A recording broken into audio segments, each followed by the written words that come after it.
ஆன்மீகத்த practice பண்ணுறோம் இல்லையா? இவங்கலாம் சில பேர் வந்து ஆன்மீகம் நீங்க ப்ராக்டிஸே பண்ணாதீங்க அப்படின்றத சொல்றாங்க. அது யாருன்னா, இப்போ கேரக்டர் பில்டிங் பண்ணல, ஆனா உங்க நற்குணங்கள நீங்க வளர்த்துக்கவே இல்லன்னு வச்சுக்கோங்களேன், நீங்க எந்த மெடிடேஷன் ப்ராக்டிஸும் பண்ணாதீங்க அப்படின்றத சொல்றாங்க. ஏன்னா, இப்போ நீங்க கேரக்டர் பில்டிங் பண்ணாம, நற்குணங்கள் இல்லாம நீங்க மெடிடேஷன் ப்ராக்டிஸ் பண்ணும்போது என்ன ஆகும்னா, ஏற்கனவே இருக்கிற அந்த தீய குணங்கள் வந்து மேக்னிஃபை ஆரம்பிக்கும், அதிகமாக ஆரம்பிக்கும்.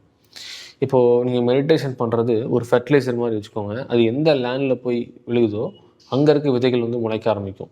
இப்போ உங்களோட சக்ராஸில் நற்குணங்கள், தீய குணங்கள் 2மே இருந்ததுன்னா 2மே எக்ஸ்பேண்ட் ஆக ஆரம்பிக்கும். ஸோ அதனால் மெடிடேஷன் ப்ராக்டிஸ் பண்ணுறதுக்கு முன்னாடி உங்கள் நற்குணங்களையும் சைட் பை சைடு நீங்கள் டெவலப் பண்ணிட்டு வந்தீங்கன்னா, நீங்கள் ப்ராக்டிஸ் பண்ணுங்கள். இல்லை நான் நற்குணங்களை வளர்த்துக்கவே மாட்டேன், நான் வந்து தீய குணங்கள்லாம் செஞ்சுக்கிட்டே இருப்பேன், பட் மெடிடேஷன் ப்ராக்டிஸ் பண்ணோன்னா நிச்சயமாக உங்கள் லைஃபே அழிச்சிரும் அது. ஸோ டெஸ்ட்ராய் பண்ணிடும். ஸோ இது வந்து ரொம்ப ஒரு முக்கியமான கான்செப்ட்டு. அதனால தான் இப்போது நீங்கள் பார்த்துருப்பீங்க வீட்டில் நல்லா இருந்திருப்பாங்க. பட் மெடிடேஷன் ப்ராக்டிஸ் பண்ணதுக்கப்புறம் ஒரு 2, 3 இயர்ஸ் போனதுக்கப்புறம் இன்னும் அக்ரெசிவாகவும், இன்னும் கோபமாகவும் ஒரு மாதிரி நடந்திருப்பாங்க. இதுக்கு காரணம் என்னென்னா, அவங்களோட தீய குணங்களும் அங்கே மேக்னிஃபை ஆகிருக்கு. ஸோ அதனால் ஃபஸ்ட்டு வந்து கேரக்டர் பில்டிங், நற்குணங்களை வளர்த்துக்கிறது ரொம்ப முக்கியமான ஒரு கான்செப்ட்டு.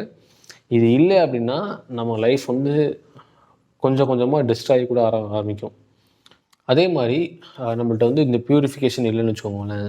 ஸோ நம்ம சோல் வந்து பியூரிஃபை ஆகலைன்னா பர்டிகுலர் இடத்துல வந்து ஸ்டக் ஆயிரும்.